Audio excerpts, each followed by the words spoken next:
Easy Go?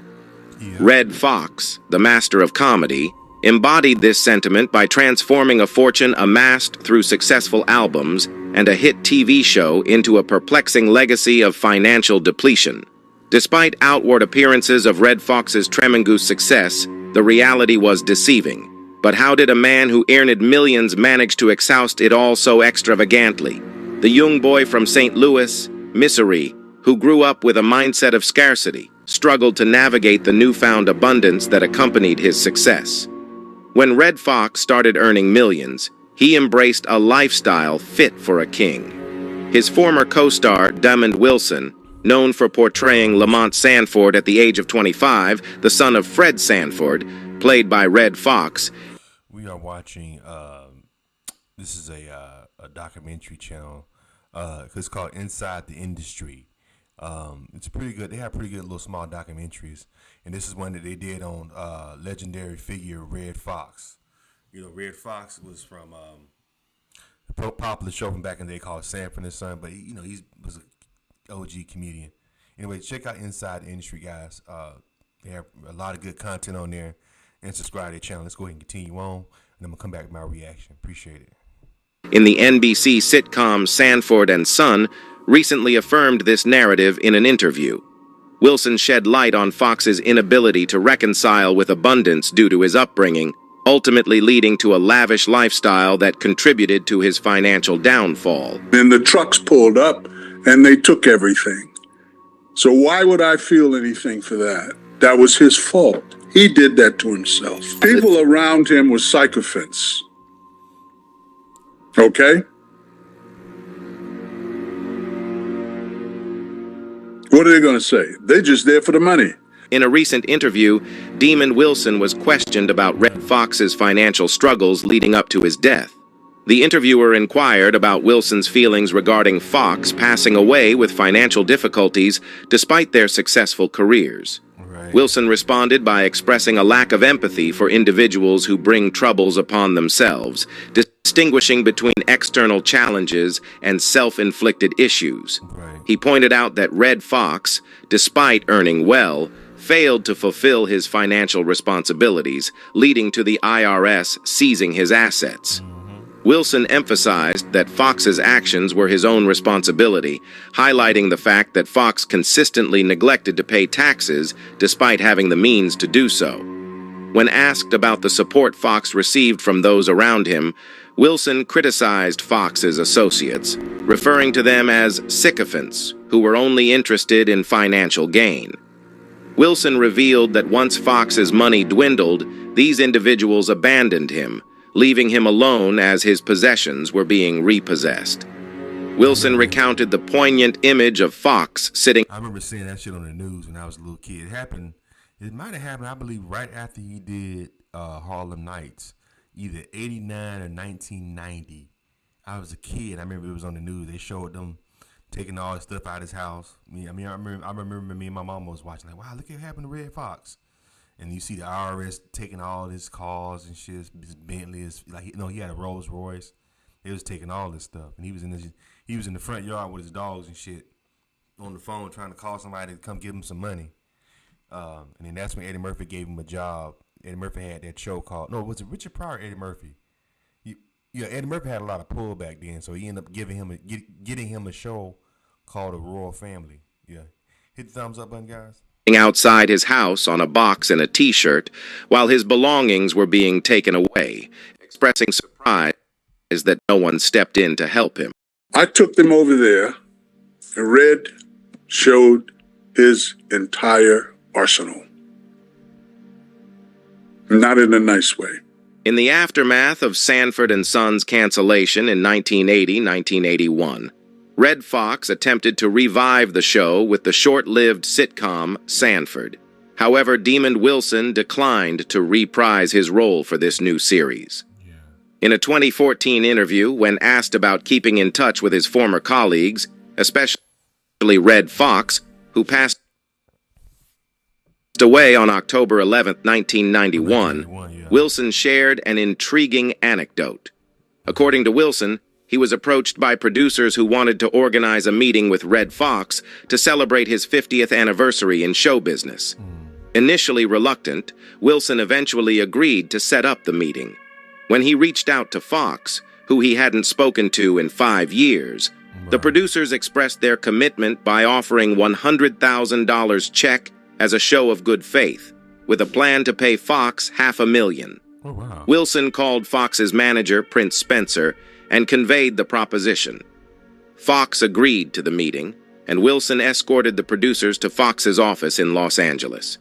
However, the encounter did not unfold as expected. Foxx, displaying his unique personality, confronted the producers in an unconventional and less than friendly manner. How are you going to help somebody that turns $500,000 down? Wilson had warned the producers that dealing with Foxx might not be easy, and the meeting confirmed his caution. Despite being offered a substantial amount of money, Foxx ultimately declined the opportunity, stating that he already had other offers to produce his show. Wilson emphasized the challenge of assisting someone who turned down $500,000. There's a lot of money back there. I remember that. He said it happened in 1982 is when this particular meeting went out, and he cussed the producers out. 1982. So that was like half. They was gonna give him $100,000 up front right then if he would have agreed to it, and then $500 after he delivered the special. That's $600,000, over $500,000. That was a lot of money back then in 1982. Still a lot of money now, you know what I'm saying? But back then, that was like probably equivalent, maybe like a 1.2 million or something like that. They bend over billies. You cannot make it to the top in that industry without selling your soul. Additionally, in the interview, Wilson delved into the darker aspects of the entertainment industry when the interviewer brought up recent allegations of sex harassment by actor Christian Keys against a powerful billionaire figure in Hollywood. The interviewer questioned whether such incidents were common in the industry, prompting Wilson to clarify his stance. Wilson asserted that Hollywood wasn't his original industry, emphasizing his roots as a Broadway actor. He recounted his journey. What happened to Rollo? I know he passed away. This dude right here. That was his friend Julio on the show, the Puerto Rican neighbor. I think he passed away. From Broadway to Hollywood, mentioning notable experiences such as working with Joe Papp at the renowned Public Theater in New York, alongside actors like Al Pacino and the late Ron O'Neal.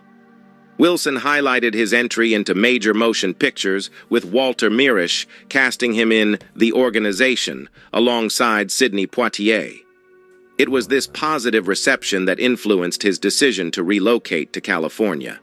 Expressing disdain for the alleged misconduct prevalent in Hollywood, Wilson made it clear that he hadn't encountered such issues himself.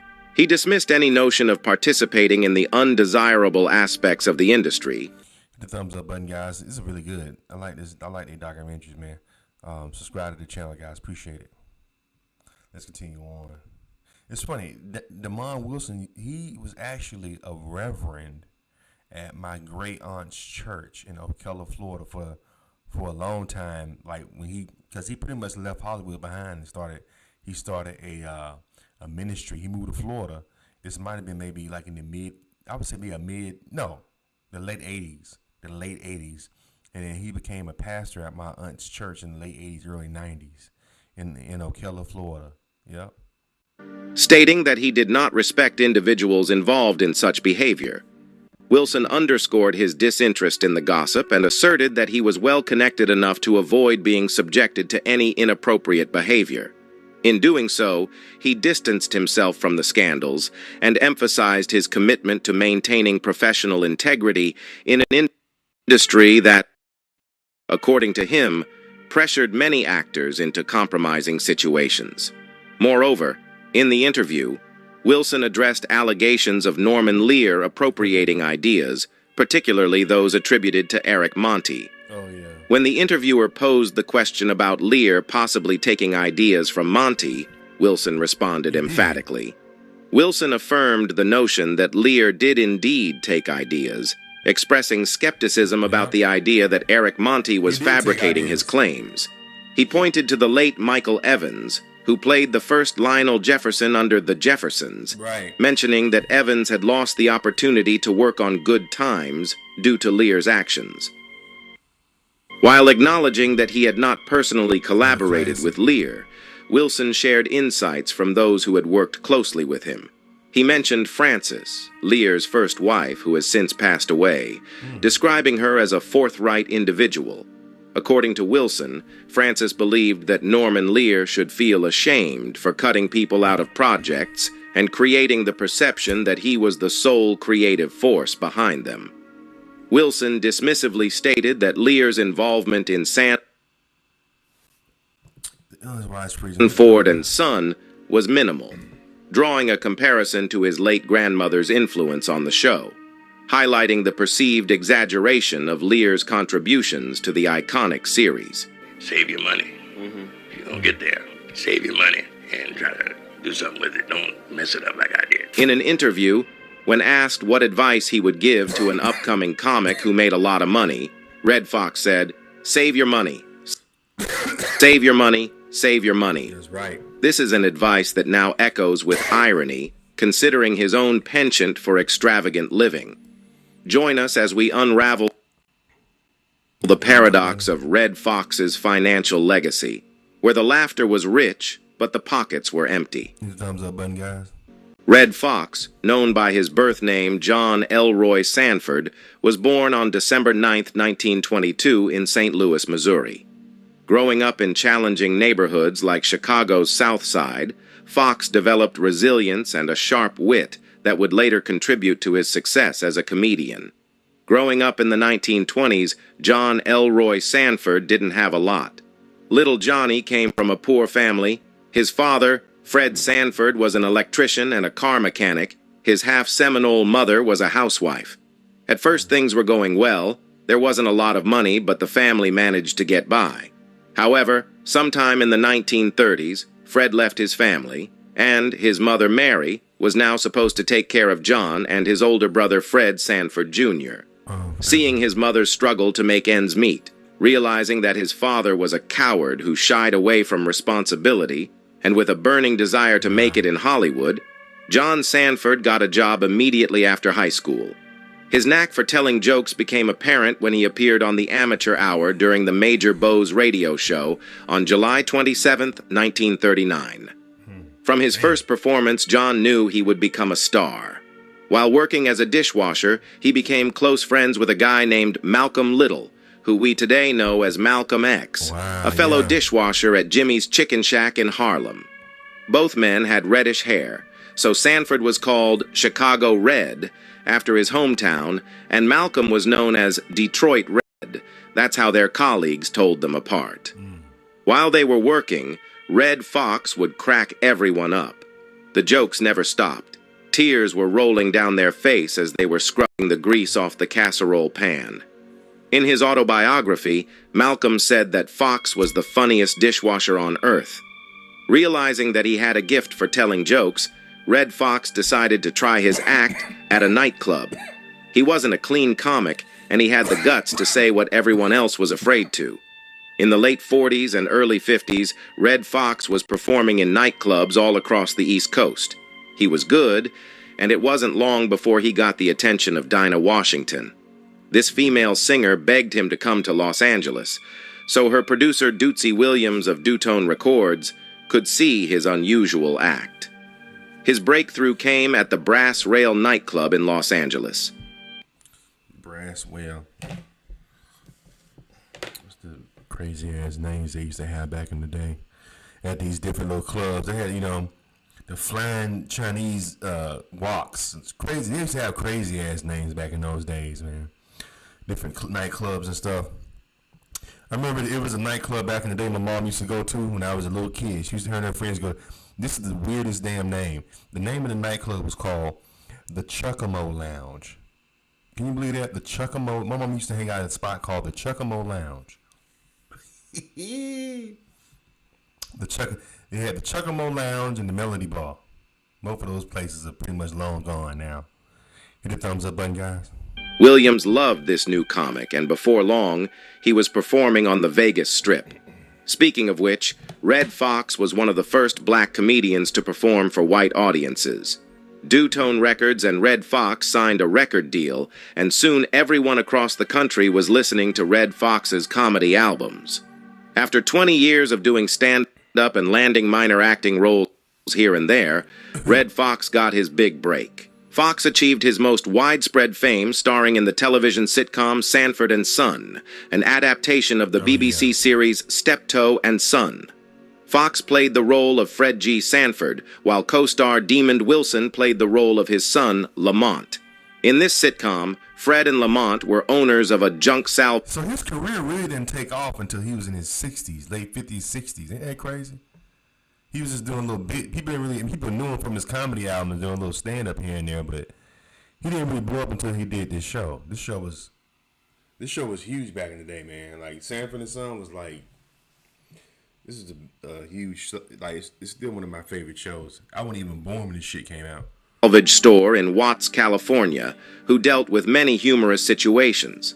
The series was notable for its racial humor and overt prejudice, which helped redefine the genre of black situation comedy. Sanford and Son is based off a BBC sitcom called Steptoe and Son. Steptoe and Son was a British sitcom that featured Father Albert Steptoe and his son Harold. The two often got into comedic disagreements based off the fact that they're from different generations. Right. The creators of All in the Family, Norman Lear and Bud Yorkin, developed the show for American audiences. Originally, the show was going to star Italians, but after having trouble finding the right cast, they decided to go with the black family instead. Actor Cleavon Little was first approached for the lead role. Little had to decline the role due to prior commitments. He would go on to suggest Foxx for the lead because previously they both worked in the 1970 film Cotton Comes to Harlem. NBC wasn't sold on the idea with Foxx in the lead role because of his raunchy stand-up act. Oh, yeah. However, during a test screening, Foxx gave a hysterical performance. Yeah, Red Fox used to be nasty, dude. He was like the first. See, people don't realize how OG Red Fox is. Red Fox is who Richard Pryor looked up to. That's who Richard Pryor used to listen to when he was a kid, was Red Fox. That's who he looked up to. And, you know, everybody pretty much says that Richard Pryor is the GOAT of comedy. And so this is who he looked up to. Like, so he's like the OG's OG. Hit a thumbs up button, guys. Performance that included him faking a heart attack, which became a running gag on the show. NBC wasn't the only ones who had reservations about the show. The lead actors themselves, Red Fox and Demond Wilson, also weren't sure that the show would last.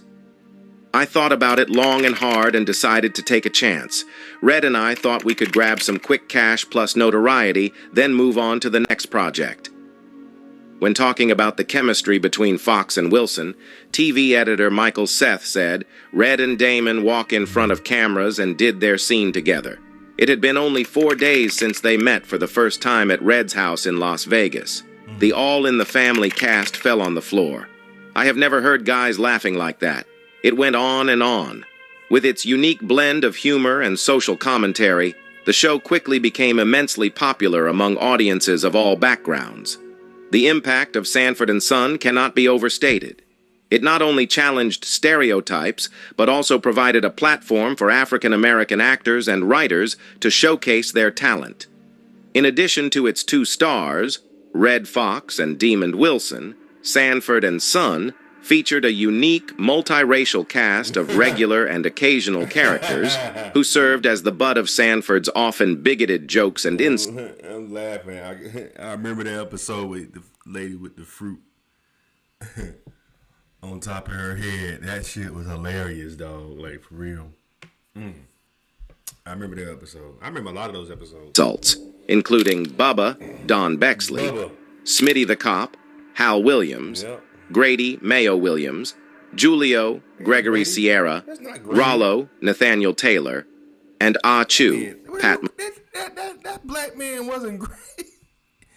That was freaking Ozzie Davis. That's a young picture of Ozzie. What the hell? Go back, man. Hold up. That's not Grady. Jokes and insults, including Bubba, Don Bexley, That's Don Smitty the Cop, Yes. Hal Williams, Hal Williams. Grady Mayo Williams, That's not Julio Grady. Gregory Sierra, Rollo That's his name. Nathaniel Taylor, and Ah Chu Pat Molina. That's the second time y'all done did this on Inside the Industry, man. Y'all always put the wrong black person. That wasn't even Grady. That was Ozzie Davis. That's a picture of Ozzie. That was a young picture of Ozzie Davis y'all put up. That wasn't even Grady, dude. LaWanda Page played the evil and ugly Aunt yeah. Esther, Fred's archenemy. Their constant bickering and put-downs of each other provided some of the funniest moments in the show. I'm convinced that Sanford and Son show middle-class America a lot of what they need to know, Fox said in a 1973 interview. The show doesn't drive home a lesson, but it can open up people's minds enough for them to see how stupid every kind of prejudice can be. You big dummy. I'm dying. You hear that, Elizabeth?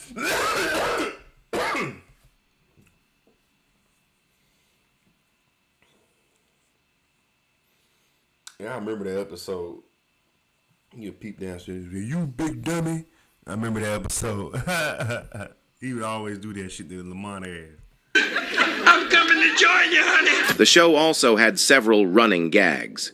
When angry with Lamont, Fred would often say, "You big dummy," or would often fake heart attacks by putting his hand on his chest and saying, usually while looking up at the sky, "It's the big one. I'm coming to join you, Elizabeth," referring to his late wife. Yeah. Fred would also complain about having arthritis to get out of working by showing Lamont his cramped Yeah, he just show his hand all fucked up. Hit the thumbs up button, guys. The thumbs up button. hand. Foxx portrayed a character who was in his 60s, although in real life he was 48 when production began for season 1. Hell no. Foxx used his starring role on Sanford and Son to help. That nigga was not in his, he was not 48. What year? Hold up. He looked old as hell. He wasn't no damn 48. What year? Oh shit. He was 68 when he passed away. I don't believe that. He looked old on that first episode. That made it not look like he was 48 years old. Get jobs for acquaintances such as LaWanda Page, Slappy White, Gregory Sierra, Don Bexley, B. Richards, Stymie Beards, Leroy Daniels, Ernest Mayhand, and Pat Morita.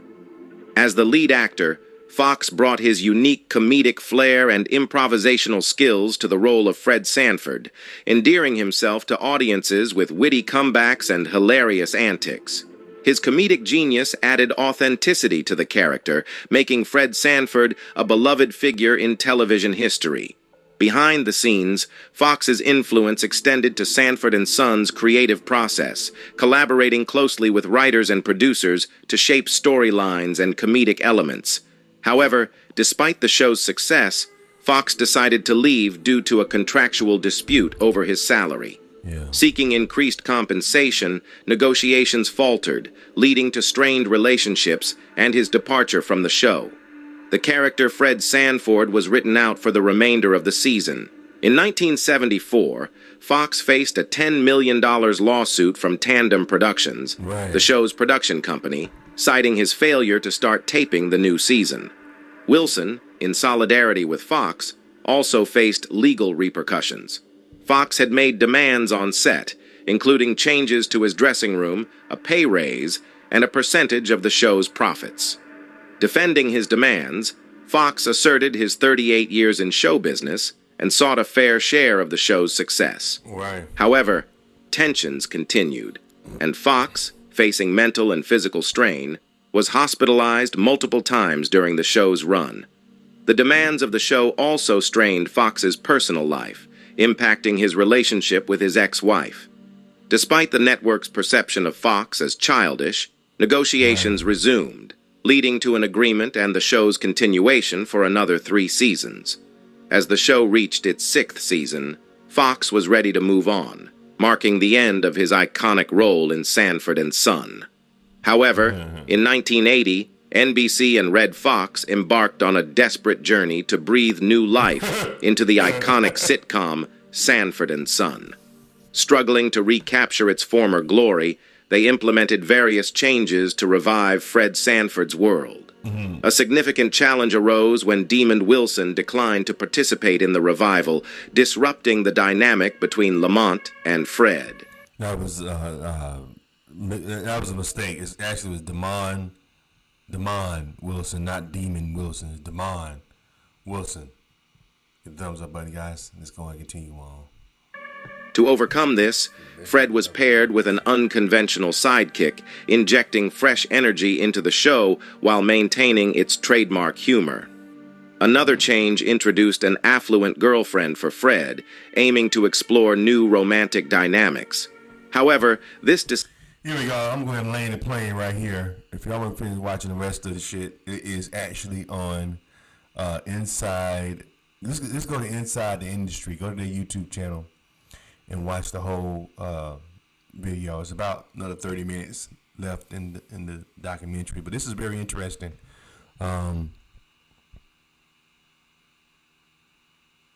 Legend, man. That's all I got to say. He was a legend. Red Fox was funny. That's one of my mama's favorite comedian. He was a little bit before my time, but I remember watching the reruns growing up as a kid. Sanford and Son, but his stand-up, I didn't even know he did stand-up till years later. I thought he was just the old dude off of Sanford and Son, But then, he had a career before that doing stand-up and doing comedy albums. So that's who Richard Pryor used to listen to when he was a kid. So, yeah, that's dope. OG status. What y'all think, man? Leave your comments, subscribe to the channel, hit that thumbs up button. Appreciate it.